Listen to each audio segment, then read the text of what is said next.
Sejam muito bem-vindos a mais um episódio do podcast do Bola Amarela. Este, evidentemente, de rescaldo do US Open, terminou há umas horas com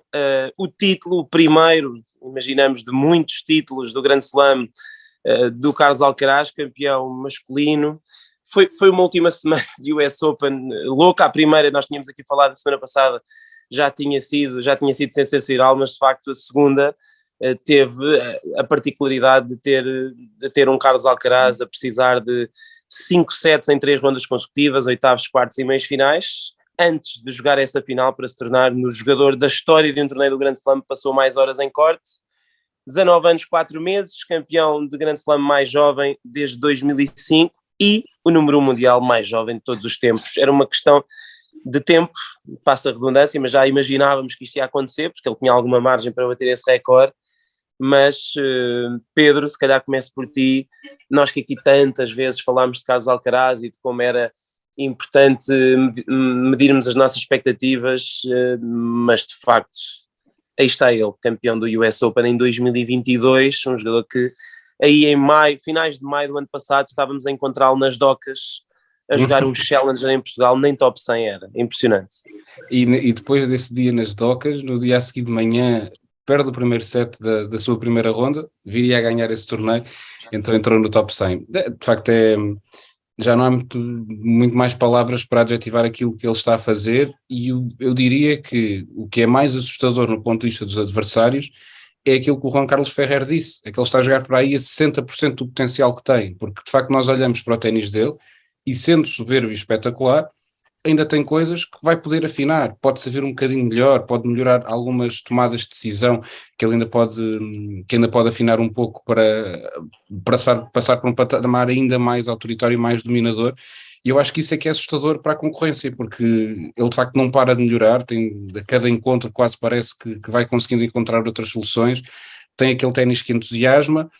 E eu não vou dizer que o Alcaraz salvou o ténis, porque o ténis não estava em vias de extinção nem nada que se pareça, mas numa altura em que Federer prepara para arrumar as raquetes e que Rafael Nadal não deve estar assim tão longe quanto isso,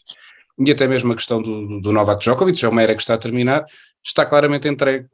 O sucessor é claramente o Carlos Alcaraz, e este US Open vem provar isso mesmo. Foi muito mais difícil, se calhar, até do que ele estava à espera, uma série de encontros, mas é uma caminhada que vem a reforçar esse estatuto de melhor do mundo que ele tem nesta altura.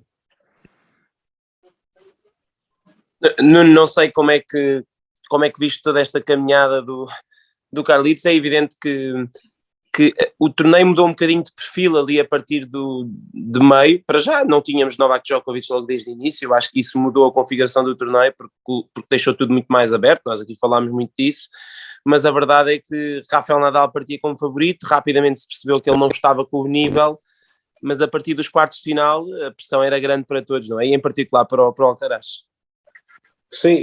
pelo menos no início do torneio, se calhar, excluindo o Australian Open, onde ele ainda se estava a tentar impor nos torneios ao mais alto nível, mas entre Roland Garros, Wimbledon e o US Open, no início eu até diria que este era aquele onde o Alcaraz teria menos hipóteses de ganhar, porque ele nos torneios anteriores nem estava a jogar particularmente bem. Aliás, ele próprio admitiu em Montreal ou em Cincinnati que tinha acusado pela primeira vez a pressão mediática. Mas o que é facto é que ele depois principalmente depois da terceira ronda, sim, talvez terceira ronda, ele começou a elevar o nível. Eu nunca achei neste torneio que ele fosse conseguir vencer, apesar de tudo. Achava que ele não ia passar o Sinner, achava que não ia passar o Tiafoe. Com o Ruud já achava mais que ia conseguir ganhar, mas de facto ele parece que quanto mais tempo passava, se num tenista normal poderia acusar o cansaço, ele parecia que ainda ficava a jogar cada vez melhor. E muitas pessoas perguntam-me no meu trabalho o que é que eu dizem mesmo, mas o Alcaraz é realmente o fenómeno todo que dizem, e eu sempre disse sim, ele é impressionante, é realmente impressionante. E isso que tu dizias, Zé, do ano passado, em maio, ele estar no Jamor a ganhar o seu primeiro Challenger, nem há um ano e meio foi. É uma coisa, a evolução dele é inacreditável. E este ano, basta ver que no início do ano ele estava fora do top 30 e não tinha sequer um título ATP 500, um Masters 1000. E nós achávamos que éramos muito ambiciosos estar a colocá-lo a terminar o ano no top 10. Exatamente. E sim, nós no início do ano a questionar se de facto poderia ser assim ou não, mas o que é facto é que ele é realmente um absurdo. Eu sempre disse, porque o Nadal com 18 anos ainda não via ténis, portanto não tenho obviamente vídeos, mas acompanhar mesmo nunca não o fiz, e eu digo que o Alcaraz é o miúdo mais impressionante que eu já vi jogar alguma vez na minha vida, e é isso que o próprio Ferrero diz, que ele está a 60% do seu potencial, e se ele continuar com este foco, e tudo indica que sim, até porque tem uma excelente equipa à sua volta, ou o Sinner consegue ir acompanhando o nível dele, ou muito possivelmente ele vai conseguir quebrar estes recordes todos que nós achávamos que eram impossíveis, porque pura e simplesmente não vai haver ninguém sequer perto do nível dele, e estamos perante um autêntico fenómeno, e esta conquista só vem confirmar isso mais uma vez. E é como dizes, de facto fica difícil imaginar, olhando para os próximos anos, um jogador que vá conseguir de facto ganhar mais do que ele. Agora a verdade é que pode aparecer nos próximos anos, se calhar um miúdo ainda mais novo, igualmente impressionante. E eu acho que por outro lado, não sei se vocês concordam, mas eu acho que para o Carlos Alcaraz ter uma carreira de números parecidos com os grandes campeões da história, ele também vai precisar de ter rivais, porque senão Claro, fica um bocadinho... sim. Exatamente, a certa altura também há uma certa, inconscientemente também há um certo desleixo que faz com que depois o jogador não evolui. Aliás, nós falamos muitas vezes disto, a questão de Federer, Nadal e Djokovic, eles são tão grandes os três porque se têm uns aos outros. Eu acho que isso o Alcaraz também vai precisar. Aliás, a melhor exibição que ele faz no torneio é frente ao Jannik Sinner, em que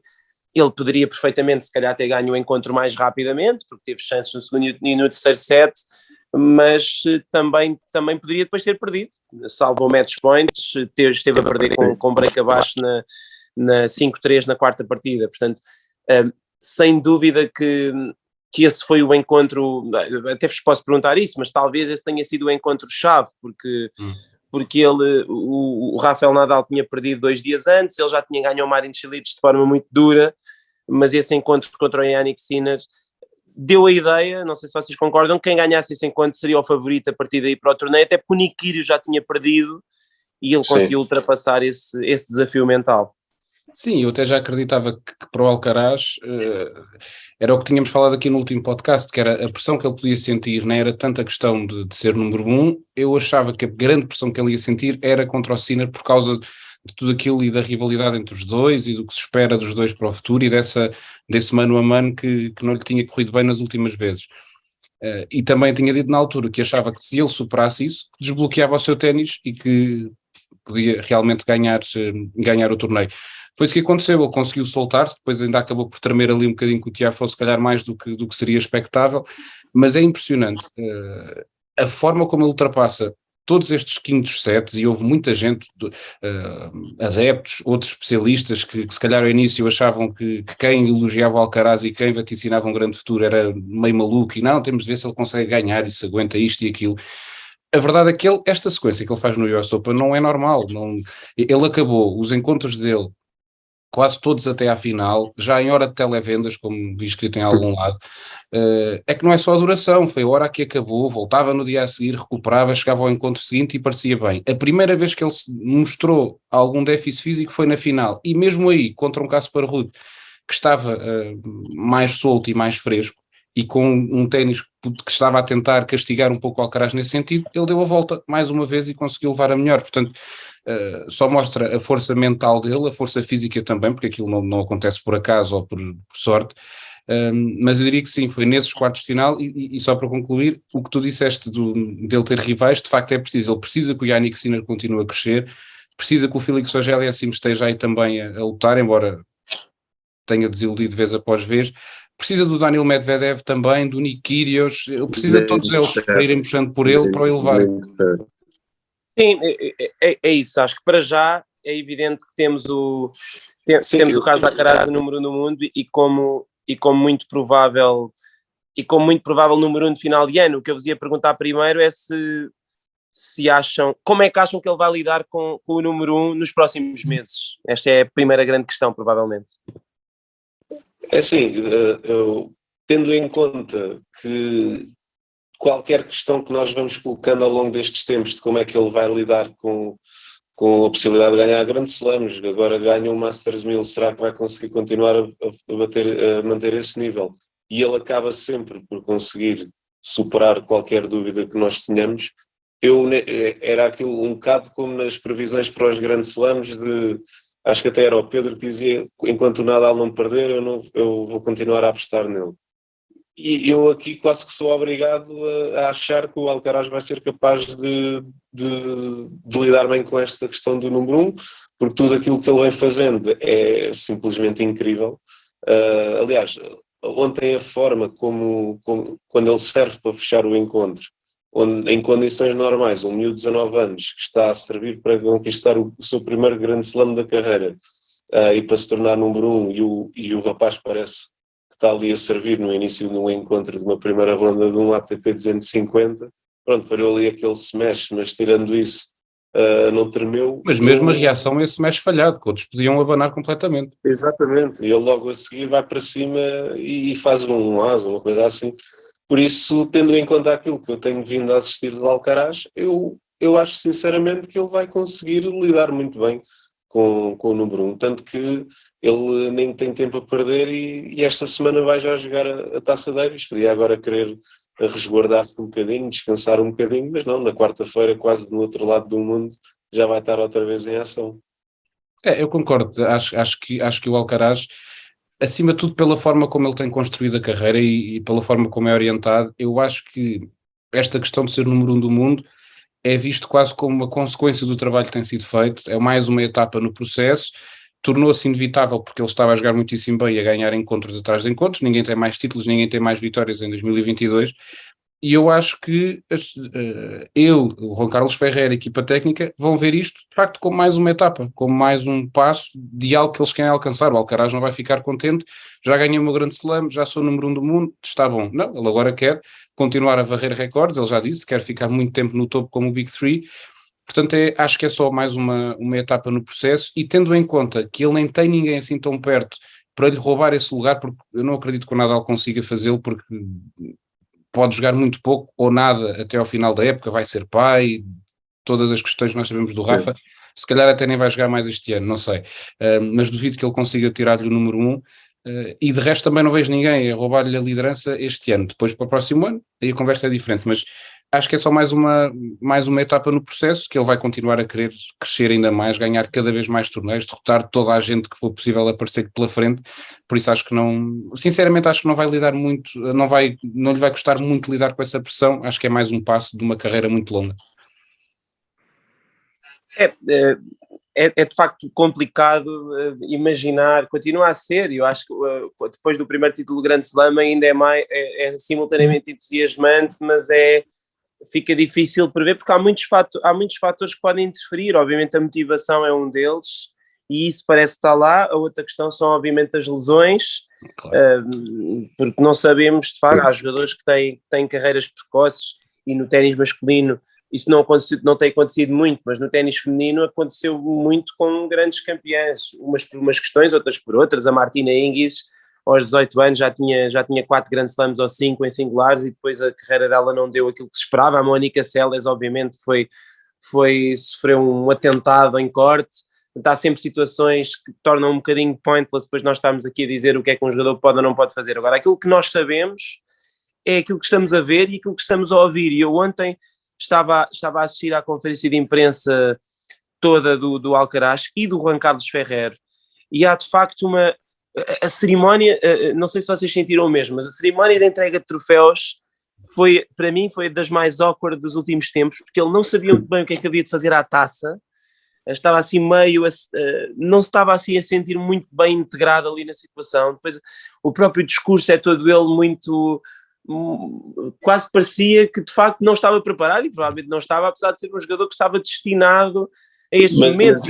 Mas Zé, isso aí, se calhar esse foi dos poucos momentos onde se percebeu que ele de facto tem 19 anos. Que ele é um Sim, miúdo. sim. O jogo dele não é de todo 19 anos, mas ele tem 19 anos e é perfeitamente normal ele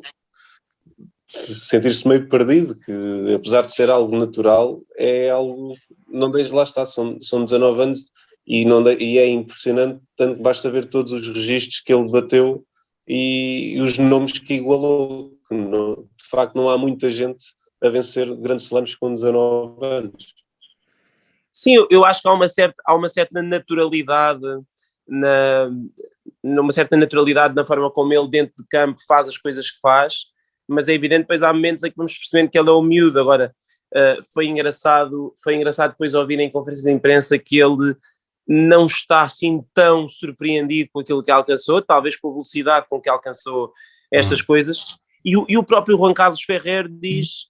provavelmente eu sou o que tenho que estar menos surpreendido, porque eu vejo-o treinar todos os dias, portanto eu sabia que isto podia acontecer. É evidente que se calhar a velocidade foi mais rápida do que aquilo que a maioria das pessoas esperavam, mas eu, mais do que ninguém, tenho que ter a noção de que eu tinha um jogador com potencial para ganhar no momento. Já o Alcaraz disse que foi em Miami, quando ele ganhou o primeiro Masters 1000 da carreira, que sentiu que já não tinha ténis apenas para ganhar a grandes jogadores e ir longe nos torneios importantes, mas ele sentiu que um primeiro Masters 1000 automaticamente lhe abria as portas para ganhar um primeiro Grand Slam. E pronto, e para não estarmos aqui horas a falar do Alcaraz, mas queria-vos perguntar também em relação, aqui já fazendo uma espécie de balanço em relação à época dele, em que momento é que vocês também sentiram que este ano podia já ser o ano, não é? Nós chegámos a falar muito de Roland Garros, mas não sei, se calhar, talvez durante esse período, ou durante a época de terra batida, sentimos que sim, que ele não podia entrar a achar que ia perder com nenhum jogador num grande slam também, não é? Eu acho que para mim foi Madrid, em que ele ganha 3 dias consecutivos ao Nadal, ao Djokovic e ao Zverev, e a acabar em grande estilo com o Zverev, a banalizar completamente o Sasha, que defendia o título inclusivamente em Madrid. Eu acho que foi esse o momento em que, para o público em geral e para ele próprio, dele sentir, ok, eu consigo mesmo derrotá-lo, e não foi num 250 ou num 500, foi num torneio Masters 1000 tão importante como o de Madrid, e eu acho que é aí que, até mais do que no Masters 1000 de Miami, que ele consegue perceber, ok, isto se calhar vai dar já para conseguir conquistar um grande torneio. Depois em Roland Garros, obviamente, perde aquele encontro duríssimo com o Sasha Zverev, mas de facto eu acho que é aí que muda. Antes de passar a bola ao Nuno, só um apontamento, que também obviamente há sempre muita gente a comentar isto, também da precocidade com que ele chega à liderança do ranking. Não foi os astros alinharem-se, mas isto também lhe correu muito bem na medida em que o Novak Djokovic, por culpa própria, porque não se vacinou e não podia competir, mudou aqui um pouco o esquema, porque eu acho que o Alcaraz não estaria a saltar para o número 1 do mundo neste momento se o Novak Djokovic tivesse jogado o Open da Austrália, tivesse jogado o US Open, tivesse jogado os Masters 1000 todos dos Estados Unidos, foram 4 que ele não jogou. Eu acho que não estávamos a falar de Alcaraz número 1 do mundo, seria número 2 certamente, a aproximar-se do Djokovic, mas obviamente por culpa do sérvio que não se vacinou e por isso não podia entrar nos países, mas também essa ressalva faz com que tudo aconteça mais rápido, mas também tem este fator que acaba por ser importante e não podemos ignorar, obviamente. Sim, sem dúvida, e faço das minhas também as tuas palavras. Em Madrid foi de facto aquela caminhada de vencer Nadal, Djokovic e Zverev, foi aí que... Porque em Miami, lá está, muitas ausências, ganhou ao Ruud precisamente na final, e eu na altura também... o Ruud também tem sido uma grande surpresa esta temporada e eu na altura também não o via ainda como uma verdadeira ameaça. Nunca imaginaria que estaria ali um jogador que já tem 2 finais de grandes slams. Acho que ninguém, se calhar nem o próprio esperava, não sei. Mas sim, Madrid foi de facto um momento onde não só nós, mas os próprios jogadores. Eu lembro-me na altura que o próprio Djokovic disse que o Alcaraz neste momento já era o melhor jogador do mundo,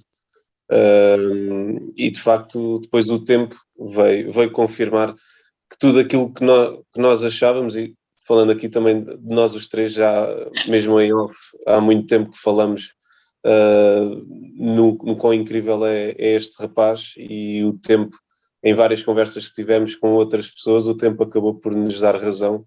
e que de facto que ele tem mesmo algo diferente e algo de especial. E para terminar o assunto Alcaraz, porque eu acho que acima de tudo ele tem uma característica que até nem tem só a ver com vitórias, é claro que depois se tu não ganhares torna-se inconsequente,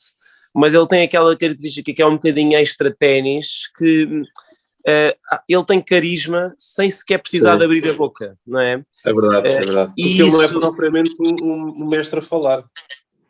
Não pode ser, é evidente que está muito melhor, mas é o típico espanhol de 19 anos a falar inglês, ele é bastante,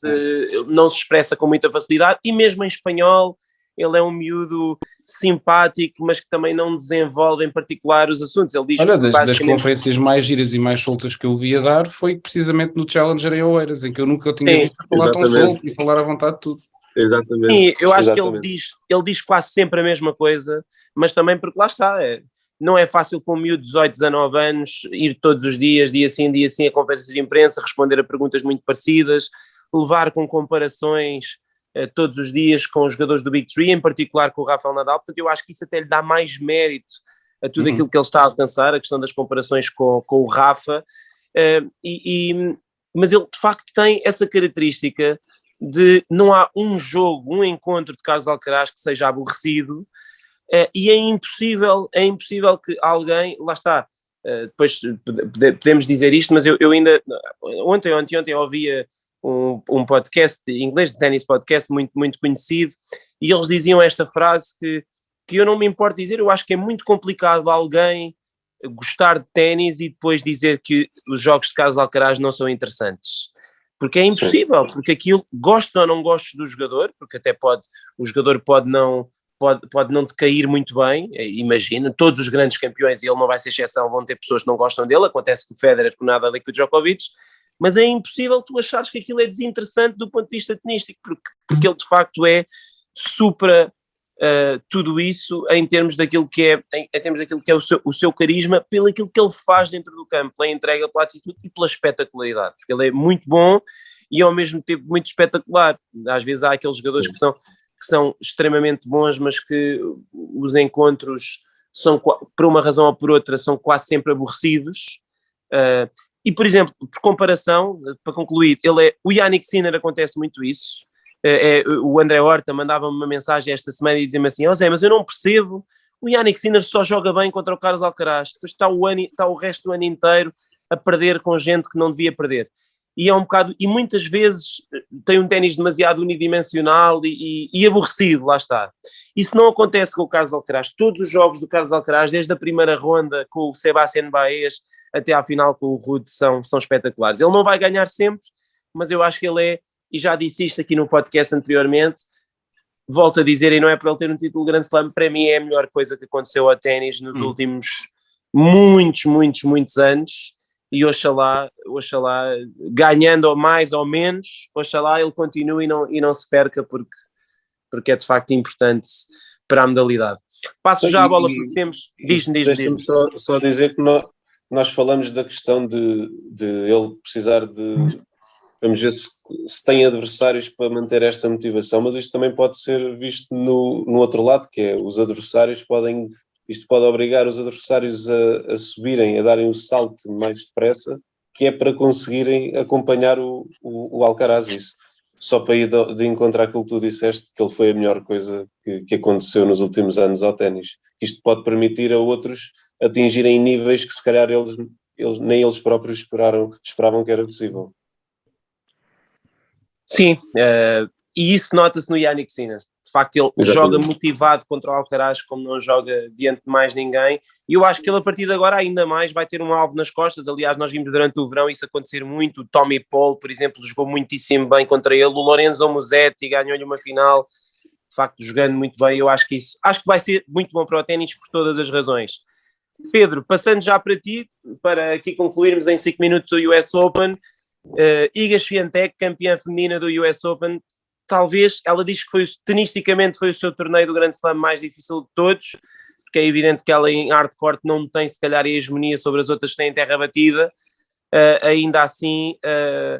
eu acho que isso ainda lhe dá mais mérito, até porque pareceu, com exceção do primeiro set e meio da final, porque em finais já se sabe como é que ela é, mas pareceu que ela nunca sequer jogou o seu melhor ténis. Eu acho que isso é mais assustador para as adversárias.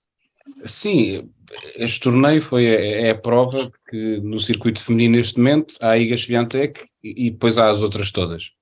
Até porque a Iga tem mais do dobro dos pontos da segunda classificada, é monstruosa a vantagem que ela tem sobre a Ons Jabeur, sendo que é como tu dizes, era um grande slam para o qual ela entrava desconfiada, ela própria não ia nada confiante, mesmo com a época fabulosa que estava a fazer, por causa de um verão muito mais ou menos, com a jogar mal, de perder jogos que não devia, e acaba por ganhar esse grande slam na mesma. Portanto, sem estar na sua melhor forma, sem ser a melhor Iga, ela consegue encontrar maneira de vencer também este US Open, e se ela continuar, e tem apenas 21 anos, é muito fácil esquecermos disto em relação à Iga Swiatek, ela tem 21 anos apenas. Se ela continuar a encontrar estas armas e estas soluções para dar a volta aos problemas, como aconteceu com a Aryna Sabalenka, por exemplo, vai ser muito difícil ganhar-lhe nos grandes torneios. É óbvio que vai perder de quando em vez, porque sabemos que o circuito feminino é muito aberto, mas a Swiatek está a fechá-lo a seu favor, porque tem sido impressionante o domínio que ela vai mostrando. Eu confesso, eu não acreditava que ela fosse ganhar o US Open, ela provou-me obviamente o contrário, com uma campanha que certamente a deixa com muita, muita confiança de que pode ganhar os grandes slams todos e os torneios todos em que entrar, porque tem encontrado soluções. O Wimbledon se calhar é a principal questão para ela, porque de resto não vejo nada que ela não possa ganhar. Sim, e mesmo em Wimbledon, Nuno, ela já ganhou em Júniors, portanto eu acho que lá está, também tem muito a ver com o contexto. Ela neste torneio podia ter perdido se calhar com a Niemeyer na terceira ronda ou nos oitavos de final, e acabou por ganhar. Depois também tem um bocadinho a ver com as outras, não é? É preciso se calhar que as outras também acreditem que podem ganhar. Por exemplo, a Aryna Sabalenka estava claramente por cima do jogo 4-2 no terceiro set, quando basicamente se deixou virar. É verdade que a Iga fez 2-3 grandes pontos ali a partir de certa altura, mas do ponto de vista mental também não há nenhuma jogadora que a acompanhe. Não sei, Nuno, projetando, o que é que achas que a Iga vai fazer em 2023 e se vês alguém a entrar para lhe roubar um bocadinho a hegemonia que ela tem neste momento? É assim, olhando para 2023, ela a manter este nível de base, já nem falo do nível top como se calhar acontece em Roland Garros, mas este nível do US Open, obviamente que aquilo que posso esperar é que ela continue a vencer grandes slams, até porque, como dizia o Pedro, só tem 21 anos, ainda é muito nova. Eu diria que, na teoria, quem poderá eventualmente fazer frente, eu tinha muita expectativa para a Alep neste US Open, foi talvez a maior desilusão do torneio. Eu acredito que, apesar de tudo, se continuar com o Mouratoglou e a evoluir, que ela de certa forma andava a evoluir, talvez para o ano consiga, já mais consolidada, já mais consistente, consiga ser daquelas que pode fazer frente à Swiatek. Eu gosto muito da Sabalenka, mas ela de facto parece que falta ali qualquer coisa para dar o passo seguinte, e parece que vacila nos momentos cruciais, e este duelo com a Swiatek foi um exemplo disso mesmo. Por isso, lá está, obviamente que ela não vai ganhar sempre, que é impossível ganhar sempre, mas a jogar a este nível e tendo esta superioridade tão grande para as adversárias, estará sempre muito mais perto de vencer, até porque, lá está, parece não haver muita gente com a capacidade sequer de fazer frente à Swiatek. Mas o Wimbledon, só para concluir, o Wimbledon será o grande desafio, digamos assim, mas também parece mais ano, menos ano, ela vai, nem que seja focar-se um ano quer o Wimbledon, vou focar para ganhar o Wimbledon, eu acho mais ano, menos ano que vai vencer o Wimbledon também. Sim, e rápida nota também para a Ons Jabeur, e falámos aqui pouco dos finalistas vencidos, mas teremos chance nos próximos podcasts, certamente. A Ons Jabeur, tal como o Casper Ruud, perdeu uma segunda final de Grand Slam, no seu caso de forma consecutiva, e eu acredito que ela é sem dúvida também uma jogadora que estou em crer que mais tarde ou mais cedo acabará por ganhar um Grand Slam. Eu acho que ela que ela está aí na luta, até porque tem um ténis, como já se viu, joga bem em todas as superfícies. Ela ganhou um WTA 1000 em terra, fez uma final em relva e outra em hardcourt. Bom, vamos despedir-nos, já sabem, voltamos na próxima semana. É uma semana na qual nós vamos tentar ainda voltar, provavelmente para uma edição especial, se calhar mais curta do podcast, não para esta análise semanal, mas se calhar para uma curta entrevista a lançar a Taça Davis, e também obviamente não fugindo muito àquele que é o assunto atual, que é toda esta situação de Carlos Alcaraz, número 1 mais jovem de sempre. Mas vai ser uma semana animada, com Taça Davis em Viana do Castelo e também, naturalmente, as Davis Cup Finals que arrancam com a fase de grupos e com o Carlos Alcaraz a jogar. Ele já confirmou que vai jogar a Valência e vamos ver se vai jogar já na quarta-feira contra a Sérvia sem Novak Djokovic, porque se Novak Djokovic e Carlos Alcaraz quisessem os dois jogar, na quarta-feira tínhamos já um Alcaraz-Djokovic, o que parece um bocado insano, tendo em conta que o Alcaraz há poucas horas estava a ganhar o US Open numa final duríssima, numa semana duríssima. Mas já sabem, continuem a seguir-nos no nosso site, nas nossas redes sociais, deixem as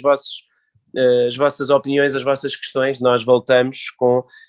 mais um episódio do podcast assim que for oportuno, talvez com novidades ainda durante esta semana.